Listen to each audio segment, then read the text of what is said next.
정체된 은혜. 이 말을 한번 달리 한번 생각해 보시죠. 은혜가 정체되었다. 교통 정체가 언제 생겨요? 차들이 많이 쏟아질 때 생기죠. 은혜가 많은데, 은혜가 많아서 은혜를 못 누리는 거예요. 은혜가 정체되어서 은혜가 없이 사는 거예요. 이게 참 이상하죠. 왜 우리 하나님의 백성, 하나님의 자녀인 우리가 왜 은혜를 못 누리면서 살까? 그 이유가 뭘까요? 본래는 풍성한 은혜 가운데 항상 기뻐해야 되고, 그리고 쉬지 않고 이 은혜의 힘을 빌어서 하나님과 교통해야 되고, 그리고 범사의 모든 것에서 감사하는 그런 복된 삶을 사는 것이 우리의 삶이거든요. 그런데 은혜가 우리 가운데 있어야 하는데 그 은혜가 우리 가운데 도달되지 않는 거죠. 그리고 그 은혜가 느껴지지 않는 거예요. 왜요? 그 은혜가 정체되어 있기 때문에 그렇습니다. 은혜 교통에 원활하게 하기 위한 길이 있습니다. 길. 근데 이 길을 벗어나게 되면 이 은혜도 마르게 되고 우리 마음도 당연히 핍절하게 되고 기쁨과 행복감도 사라지게 됩니다. 왜냐하면 은혜가 정체되기 때문에 그렇습니다. 오늘 본문에 북이스라엘에 여호아스라는 왕이 나옵니다.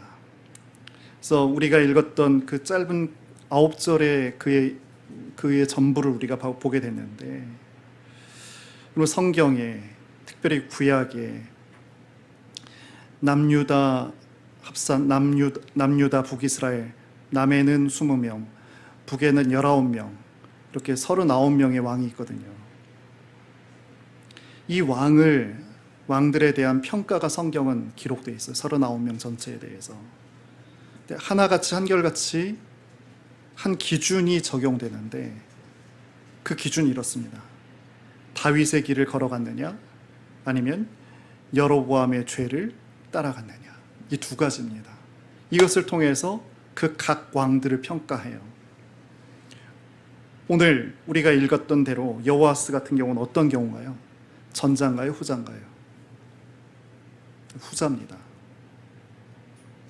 무려 9절밖에 되지 않은 설명의 내용에 두 번, 2절 그리고 6절에 그가 여로보암의 죄를 뒤따랐다, 이렇게 성경은 말씀하고 있습니다.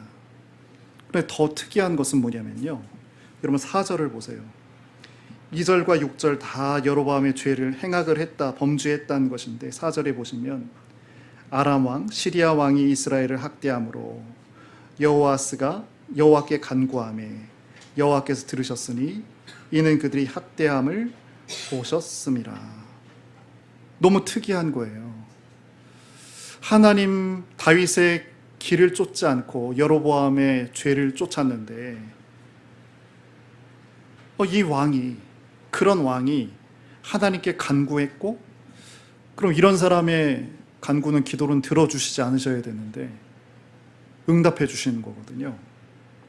우리는 이 내용을 주목해서 바라보면서 과연 여로보암의 죄는 무엇이고, 또 오늘 말씀의 주제, 어찌 우리의 삶의 은혜가, 당연히 은혜 가운데 있어야 되는데 왜 내 삶의 은혜가 정체되어 있는가, 이 부분을 함께 우리가 살피고자 합니다. 말씀드린 대로 이스라엘과 유다 열왕을 분별할 때 왕들이 저지른 가장 큰 대표적인 죄는 바로 여로보암의 집, 이 집의 죄를 쫓는 거예요. 집안의 죄를 쫓는 거예요. 성경에 굉장히 이 메시지가 분명합니다. 실제로 2절을 한번 보시면 여호와 보시기에 악을 행하여 이스라엘에게 범죄하게 한 느밧의 아들 여로보암의 죄를 따라가고 거기서 떠나지 아니하였다. 여로보암은 북이스라엘의 첫 번째 왕이죠. 그러니까 여호아스는 하나님을 잘 섬기지 않았어요. 구체적으로 여로보암의 죄를 따라 살았습니다. 그러자 하나님께서 어떻게 하시냐면 늘 계속 이 열왕기 시대 때 계속 등장하는 빌런이 누구예요? 아람입니다. 시리아입니다. 시리아 왕 하사엘을 통해서 다시 이스라엘 곤비케 하신데 어떻게? 침공을 당했고 약탈을 당했고 학대를 당합니다. 그런데 아까 우리 너무 특별해서 4절을 봤지만 어쩐 일로 하나님과 전혀 무관한 여로보암의 죄를 따라 살았던 그가 하나님께 간구하는 행동을 하는 거예요. 그리고 더 놀라운 건 하나님께서 그의 기도를 들어주십니다. 짧지만 그 이유도 밝히시죠. 4절 끝부분에 이유는 그들이 학대받음을 보셨습니다. 당신의 백성들이 학대받는 것을 보셔서 그들을 구원해 주셨다는 거예요. 근데 여기 백성들이 학대받은 것을 보셨다, 이 표현은요, 이건 차용된 표현입니다. 어디서 빌려졌을까요? 과거 이스라엘 백성들이 오래전 과거에 출애굽을 했잖아요. 그때 출애굽기 곳곳에서 이런 표현이 나타나는데 하나님께서 애굽의 바로 밑에서 학대받는 그 백성들을 유의해서 보신단 말이에요. 그 말씀을 고스란히 여기다 가져다가 쓴 거예요, 성경은. 그러니까 시리아의 침공을 받는 상황, 그리고 그 출애굽 당시 그 애굽의 바로로부터 받았던 그 학정, 어려움, 이것을 동일시하면서 지금 성경이 말씀합니다. 성경의 의도가 있는 거죠. 출애굽을 시키셨던 여호와 하나님, 그 여호와 하나님, 그 이름이 가르치는 본질 되신 실체이신 하나님이 계세요. 그런데 어떻게 됐어요? 이스라엘 백성들이 어떻게 했어요? 그 실체 되신 하나님을 금송아지로 바꿔버렸죠. 그리고 여로보암은 그 금송아지를 베델과 단에 세워버립니다. 그리고는 이 금송아지를 가리키면서 이것이 바로 너희 조상들을 애굽에서 구원해내신 하나님이다, 그렇게 규정합니다. 이것이 북이스라엘 첫 번째 왕 여로보암이었습니다. 왜 이게 죄라고요? 하나님이 하신 모든 일을 다른 것으로 대체시켜버린 거예요. 물론 하나님 이름을 없애진 않았습니다. 그러나 하나님의 실체를 대체해버렸어요. 이것이 여로보암의 죄입니다. 이 죄가 끊이지 않고 계속되고 있습니다. 어떻게 반복되고 있는가? 오늘 그것을 한번 여러분 아주 주목해서, 그리고 그 지속됨은 현대를 살고 있는 우리들에게도 계속되고 있거든요. 그러니까 유심히 봐야 됩니다. 자, 그런데 5절을 한번 보시죠. 여호와께서 이에 구원자를 이스라엘에게 주시매. 하나님께서 이 어려운 상황에 대해서 구원자를 주시는데, 이 구원자가 누구냐면 이 시리아 군대로부터 북이스라엘을 구원하는 구원자가 누구냐면 바로 아시리아의 아닷 니라리 3세라는 인물입니다. 여호와스가 하나님 앞에 구하잖아요. 간구했더니 하나님은 학대받는 백성들을 보고 구원하시는데, 놀랍게도 이후에 여러분 다시 한번 눈으로 천천히 한번 보시면 구원받았거든요. 구원받은 이 여호와스가 다시 죄로 돌아갑니다. 여로보암의 죄로 돌아갑니다. 도대체 왜, 이것은 어떤 일이냐는 거죠. 왜 그럴까 도대체? 하나님께서 아시리아의 왕을 구원자로 보내주셨는데 이 여호와스는 이 상황을 어떻게 보냐면, 이 구원받은 이 사실을 어떻게 이해하냐면 하나님의 역사로 보지 않는 거예요. 그냥 정치적인 맥락으로 읽어버렸습니다. 왜? 이 아시리아라는 이 아람 왕보다 더 강대한 왕이 자신의 정치력과 세력 확장을 위해서 이 아람을 쳤던 것이고, 또 자기 나라 이 북이스라엘을 복속시키는 가운데서, 그래서 아람 왕이 물러간 것이, 시리아 왕이 물러간 것이지 이것은 하나님의 역사가 아니다, 이렇게 이해해버린 거예요. 이처럼 세상은요, 우리 삶에서 세상 가운데 일어난 모든 일이 사실 하나님께서 모르시는 가운데 일어난 일 없고, 또 허락하지 않으시면 일어난 일이 없음에도 불구하고 어떻게 하죠? 그 하나님 앞에서 이유를 찾지 않아요. 다른 이유를 계속 찾습니다. 하나님 아닌 그곳에서, 거기서 이유를 찾아요.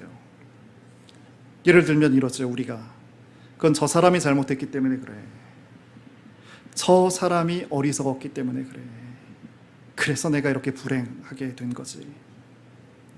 이런 것이 뭐죠? 하나님을 바라보지 않고 다른 데서 이유를 찾는 여로보암 집의 대표적인 모습입니다. 그럼 참 이상한 것은, 그렇게 살았던 여호와스 왕이 어떤 마음을 먹었는지 모르게, 왜냐하면 그의 삶을 알고 또 그의 내면을 우리가 잠깐 짐작해봤고 또 앞뒤로 흐르는 맥락이 있는데, 그랬던 그가 여호와께 하나님 앞에 간구한다는 거예요. 여기 여호와께라는 히브리어 말에는 여호와의 얼굴을 향한다라는 뜻까지 포함이 됩니다. 여호와께라는 것은 하나님의 얼굴을 향한다. 그리고 간구한다는 것은 앓다는 거예요. 또 아파서 약해진다는 거예요. 근데 심지어 이 단어는 강조형이에요. 히브리어로. 그러니까 계속 아픈 거고요. 알아서 누워 있는 거예요. 그러니까 여호와께 간구한다는 말은 어떤 말이에요? 하나님의 얼굴을 향해서 계속해서 알아 눕는다라는 거예요. 좀 쉽게 얘기해 보면, 하나님의 얼굴을 보고 싶어서 병이 났다, 이거예요. 지금 여호와스가 하나님께 간구했다는 것은 이런 말입니다. 아람 군대가 쳐들어왔어요. 근데 여호와스 왕이 보통 같았으면 어떻게 됐어요? 이 아람의 침공을 가지고 아람 군대라는 문제에 사실은 골몰해야 된단 말이에요. 그게 여호와스의 본래 모습이었어요. 그런데 어떻게 된 영문인지 이 순간만큼 누구를? 하나님을 바라보게 되는 거예요. 물론 그가 하나님과의 관계에서 이렇게 외부 세력에 침입했다, 이것을 하나님의 관계에 문제가 있어서 그렇게 보거나 또 그렇게 나타난 것이다, 그래서 그런 이유로 이 문제를 해결해 달라, 그런 건 아닙니다. 다만 어찌된 이유인지는 모르겠지만 그냥 하나님 보고 싶다고 알아서 누웠어요. 지금 원어 뜻이 그렇다는 거죠. 그렇다면 묻겠습니다. 여기 있는 저와 여러분은 하나님의 백성이 하나님 자녀예요. 그런 우리들에게 어떤 문제가 나타났다, 그럴 때 하나님의 이 구원의 역사, 구원하시는 역사가 나타났잖아요. 하나님의 역사는 우리가 어떠할 때 나타날 수 있을까요? 이걸 생각해 보셔야 됩니다. 내가 살아가는 데 있어서 하나님 그리스도인으로서 살아갈 때 삶에 나타난 어떤 어려움, 어떤 한계, 이런 것이 나타날 때 우리가 어떻게 해야지 하나님의 구원의 역사가 나타날까? 대개 사람, 거기 우리도 사실 미안하지만 속하죠. 어떻게 해요? 문제 해결을 구하고요, 문제 해결을 위해서 그 문제를 바라봅니다. 저 돈이 있어야겠다, 저 사람을 만나야겠다, 저 그룹에 들어가야겠다, 이렇게 문제 자체를 골똘히 생각합니다. 그래서 자꾸만 그 문제 때문에 아파하죠. 이 문제를 우리는 알아요.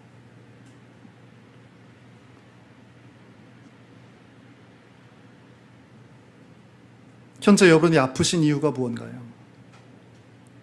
하나님을 향하고 싶어서, 하나님 얼굴을 보고 싶어서 아파하신가요? 그럼 다행이에요. 그렇지 않죠. 그렇지 않아요. 그렇지 못해요. 그러나 본래 하나님 자녀 신자는 모든 문제, 모든 은혜, 모든 역사, 모든 활동, 좋은 것과 싫은 것, 이렇게 삶에서 일어나는 모든 일의 근본적인 이유를 하나님으로 딱 정하고 바라보는 거죠. 그래서 그 하나님의 얼굴을 향하는 거예요. 그래서 그 하나님 얼굴을 보고 싶어 하는 거죠. 이런 마음을 하나님 백성은 가져야 합니다. 그래서 어떤 순경도, 어떤 역경도, 만나게 될 텐데, 그 어떤 순위든 역이든 다 만나더라도 어떤 경우도 오로지 하나님 얼굴을 구하는 거예요. 그 하나님 얼굴을 보고 싶어서 마음 아파하는 거죠. 그 하나님을 간절히 구해야 합니다. 그리고는 이렇게 바라보는 거예요. 내가 지금 이 세상에서 만나는 모든 문제, 모든 일의 이유를 어떻게 생각하죠? 신자는 내가 하나님을 보지 못해서 나타나는 것이구나. 내가 하나님을 온전하게 갈급하게 하나님을 구하지 못하고 있구나. 이렇게 생각할 수 있어야 되는 거예요. 그리고는 하나님 앞에 알아들어 놓는 거죠. 그럼 다시 묻겠습니다. 여로보암의 죄가 뭘까요?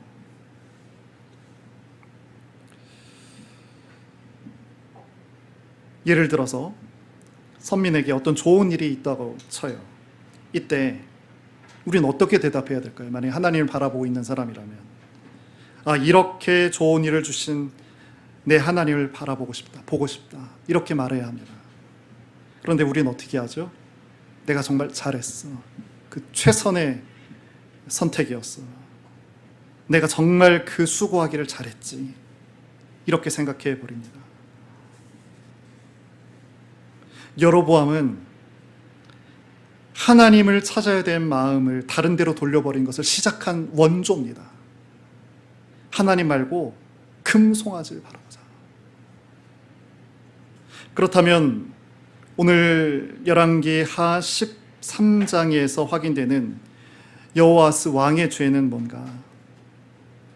이렇게 하나님 얼굴을 바라봐야 되는 그 선민의 본분을 잊어버린 거예요. 하나님 실체에 대한 그리움, 실제 하나님에 대한 사랑의 마음을 자신의 마음에서도 또 백성들의 마음에서도 다 사라져버리게 한 거죠. 그게 그의 죄입니다. 여로보암을 쫓은 여호아스의 죄가 되는 거죠. 그럼 한번 이렇게 생각해 봐요. 그러나 이렇게 여로보암을 통해서 보는 이 죄의 현상, 죄의 현실은 사실은 우리 인간 전체 보편에 나타나 있지 않은가요? 우린 너무나 자연스럽게 나에게서 나타난 어떤 상황들, 어려움들, 이 모든 것에 대해서 본성적으로 하나님 앞에서 그 이유를 찾지 않아요. 나쁜 것만? 좋은 것도 그렇습니다. 우리 대표적으로 생각나는 게 파랑새잖아요. 내 파랑새는 어디 있을까?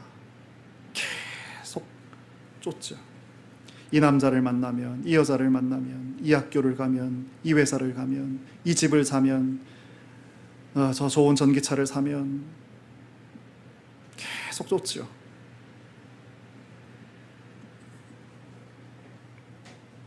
하나님 아닌 곳에서, 하나님 아닌 다른 곳에 계속 나의 행복, 나의 불행의 이유, 이런 것들을 계속 찾습니다. 합리적인 사람은 합리적인 이유로 추구하고, 과학적인 사람은 과학적인 이유로 추구하고, 또 우리들은 우리만의 이유로, 다른 이유로 추구합니다. 여러분, 지금 무엇을 원망하고 계세요? 혹시 그 원망한 이유는 뭐예요?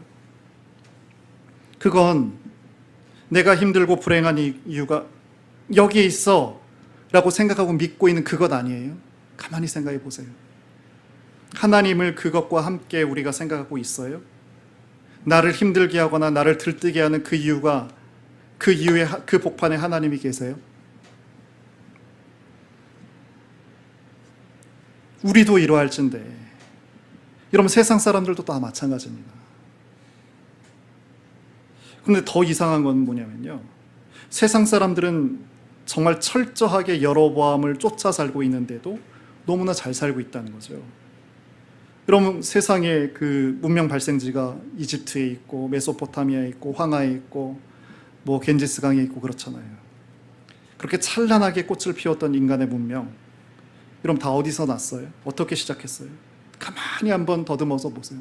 저 휴가 때 시간이 많이 있어서 유튜브로 역사 강의하는 것만 하루에도 수십 개씩 막 봤는데,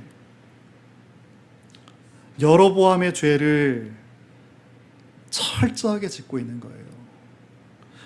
저는 판단하기로 오늘날 힌두교처럼 이 바알 종교, 이 여로보암의 죄를 잘 드러내는 종교는 없다고 생각합니다. 여러분 상식으로 알고 있잖아요.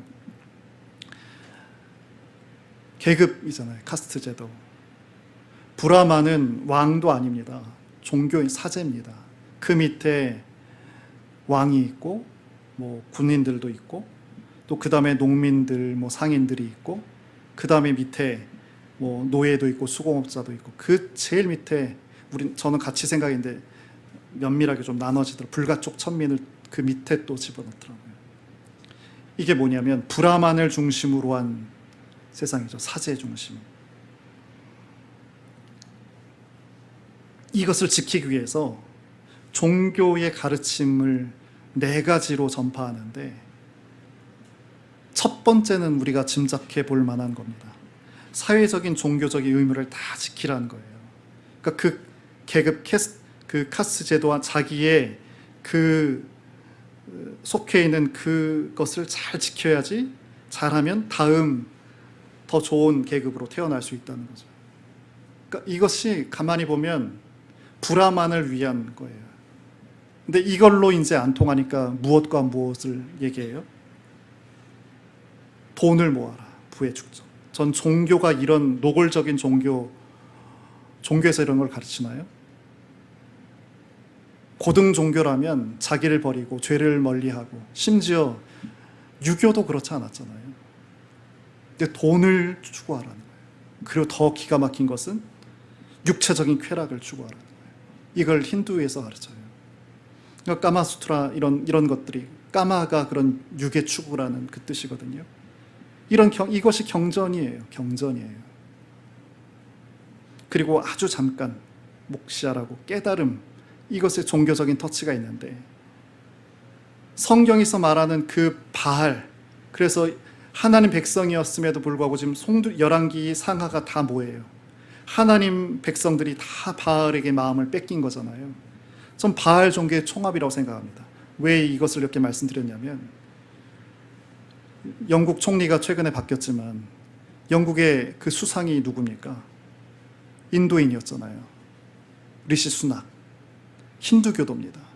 다 수상이 임직할 때 다 성경에 손을 얹고 맹세하고 그렇게 올라가. 이 사람은 힌두교 경전에 손을 얹고 바가바드 기타 그 위에 손을 얹고 그렇게 올라갔어요. 그리고 지금 유력한 그 미국 대통령 후보가 해리스잖아요. 여러분 보셨지만 이 사람도 흑인과 인도인의 후손입니다. 이 정도만이 아니죠. 실리콘밸리의 대표적인 CEO들, 우리 다 알고 있는 구글, 마이크로소프트, IBM, 어도비 다 인도인입니다. 세상과 육체가 간절히 구한 것을 힌두교는 다른 종교들과 다르게 가르쳐요. 바알 종교처럼. 수천 년 동안 사람들을 계급을 나눠서 인간 욕망의 최정점은 딱 그 소수 금수저들만 계속해서 누릴 수 있도록 부러워하지만 그게 욕심을 계속 깔아주니까 그것을 또 나도 저렇게 될 수 있겠지라는 그런 것에서 윤회로 다른 삶을 살 수 있다는 그런 거짓 속임에 의해서 철저하게 그 소수들은 살아갔는데 어떻게 됐어요? 결국 그 최정점에 있었던 소수들이 지금 어떻게 살아요? 지구상의 가장 유력한 슈퍼파워 국가의 국가 지도자가 되고 또 경제의 최고의 탑 지점을 찍기도 한단 말이에요. 근데 우리가 흔하게 선진국이라고 생각하고 있는 이런 유럽과 미국이잖아요. 기독교 바탕을 갖고 있다고 생각하는데 현재 기독교인 비율로 보면 사실 유럽이든지 미국이든지 기독교 국가라 하기 참 어려운 그런 수준입니다. 이런 파리올림픽 지금 한참 하고 있는데 그 개막식에 우리나라 시청률이 0%라고 그러더라고요. 그렇게 우리나라 지금 대한민국 사람들이 언제 그런 적이 있어요, 우리가? 어떻게 그 올림픽 개막식을 이렇게 1% 이하 그렇게 관심 없어요. 지금 삶이 대한민국 쉽지 않아요. 그래서 저도 몰랐어요. 이 개막식에 난리법석이 큰 이슈가 발생했던 거 몰랐어요. 아시는 분도 계시겠지만. 어떤 거예요? 개막식 공연 때문에 세계적인 큰 이슈가 발생해 버렸습니다. 최후의 만찬, 예수님 그 최후의 만찬을 패러디한 공연이었습니다. 여장 남자를 등장시키고요. 거의 반 누드, 중요 부위만 가린 누드의 배우가 등장했습니다. 세계 기독교의 분노를 일으켰어요. 그 일반인 사람들도 이런 말을 하더라고요. 과연 이것이 대상이 무슬림이었으면 감히 이런 행동을 할 수 있었을까? 그래서 파리 올림픽 대변인 그리고 이 공연을 기획한 사람 모두 다 나와서 머리를 조아리고 사과했습니다. 그런데요, 딱 그 정도잖아요. 서양이 할 수 있는 것은 교회와 기독교를 조롱하거나 반대합니다라는 기독교 범주 안에서 있는 것뿐이에요. 전 정말 무서운 게 바로 이 바알 종교 힌두교입니다. 세상과 욕망과 욕심과 그 모든 것을 찬동하면서, 그리고 그렇게 실제로 그렇게 수천 년간 이어지니까 얼마나 인도가 무시당했어요. 근데 어느새 이 현세를 꽉 붙들고 있는 가장 그 꼭지점에 그 힌두 교도들이 다 지금 서 있잖아요. 철저히 하나님을 배제하면서 여로보암을 쫓고 있는 이런 모습들 여러분 주목해서 보세요. 일본은 10년 전보다 장수한 사람이 3배나 더 늘었습니다. 일본에 10년 전보다 지금 하나님을 더 귀 기울이고 따르는 이들이 많아져서 그럴까요? 우리 대한민국을 가운데 놓고 일본과 중국이 아시아를 호령합니다만 역시 이 두 나라가 다 예수 잘 믿어서 그런 건가요? 아닙니다. 철저하게 여로보암을 쫓고 있잖아요. 내게 일어난 문제에 대해서 하나님 밖에서 아주 집요하게 그렇게 철저히 찾아가는 사람들, 근데 그렇게 사는 국가와 사람이 더 잘 삽니다. 반대로 역사 가운데 가난하고 보잘것없는 민족이 있잖아요. 잘 사는지 못 사는지의 이 세상 기준으로 볼 때 성경에서 나타나고 있는 그 대상이 누군가요? 이스라엘 백성들이잖아요. 노예로 살든지 떠돌아다닌 유목민으로 살든지 또 간신히 살았더니 또 노예로 끌려가죠. 또 근대 현대에서도 또 수백만 명이 그렇게 죽어가고. 근데 이상하게도 하나님께서는요, 이들을 선민으로서 달달달달 볶으시는 거예요. 다른 민족들은 편하게 여로보암의 죄를 쫓아가면서 승승장구하면서 살아가는 것 같은데, 아니 이렇게 불쌍하고 고단하고 힘겹게 사는 왜 선민 이스라엘 백성들을 왜 이렇게 달달 볶으시는 건가? 잘 봐야 돼요. 우리가 그렇게 보는 것은 우리도 여로보암의 바알의 눈으로 성경을 보기 때문에 그렇습니다. 잘 봐야 돼요. 지금 이스라엘 백성들에게 은혜를 하나님께 주시는데 그 은혜가 지금 정체되어 있어요. 은혜를 하나님께서 공급하시는데 그 은혜가 도착을 지금 하지 못하고 있는 거예요. 그래서 우리가 볼 때 이스라엘 백성들이 가장 불쌍하고 한 많고 힘들고 그렇게 사는 것처럼 보이는 거죠. 이런 선민 아닌 사람, 세상 사람들 가만히 보세요. 원활하게 소통하면서 삽니다. 아니 믿지 않는데 그들이 더 잘 되는 것 같아요. 자녀들도 잘 풀리고 좋은 학교, 좋은 직장 가고 돈도 더 잘 받는 것 같고요. 우스갯말로 불교 신자들의 시주는 교회 헌금하고 비교할 수 없다고 하잖아요. 더 부자들이 많다는 거 아닌가요? 왜 그럴까요? 그들에게는 하나님께서 모든 이 땅에 기본적으로 은혜를 베푸시잖아요. 근데 그 신령한 은혜의 개수가 적어요. 하나님은 선하셔서 모든 이에게 햇빛도 주시고 비도 주십니다. 그러나 그런 정도의 사랑이 오고 가는 거죠. 그 안에서 소통이 원활하게 되는 거예요. 근데 성경 또 기독교 역사 가운데 가만히 보면 예수 믿어서 잘 사는 사람이 얼마나 돼요? 얼마나 소개되어 있어요? 오히려 예수 잘 믿어서 요절하거나 십자가에 달려서 죽거나 이게 뭐지? 왜 예수 믿는 사람 왜 이렇게 박복해 보이지? 좀 차원이 다른 거예요. 은혜가 그들이 생각하는 것, 우리가 여로보암식으로 바알의 식으로 바라보는 은혜의 차원이 다른 거예요. 그래서 이 차원 다른 하나님께서 주시는 은혜는 받는 방식도 달라야 됩니다. 우리가 은혜를 온전히 받기 위해서는 어떻게 해야 하는가? 오늘 여호아스 왕이 어쩌다가 한 행동 가운데 힌트로 나타나 있는데 바로 하나님의 얼굴을 향하는 거예요. 하나님의 얼굴을 향하고 앓는 거예요. 가만히 그럼 생각해 보세요. 하나님 백성의 은혜와 복의 총 집산은 무엇일까요? 여러분 가만히 생각해 보세요. 하나님께서 우리에게 정말 주시고자 한 그 은혜, 그 복은 과연 무엇일까? 이따가 우리가 오후에도 마다가스카르 그 선교사님 통해서 은혜를 한번 생각해 보자. 그 질문이라고 한 가지 드렸잖아요. 뭘까요?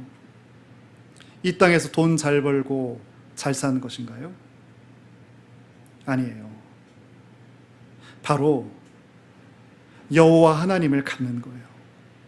이것이 우리가 받는 가장 큰 복이고 가장 큰 은혜예요.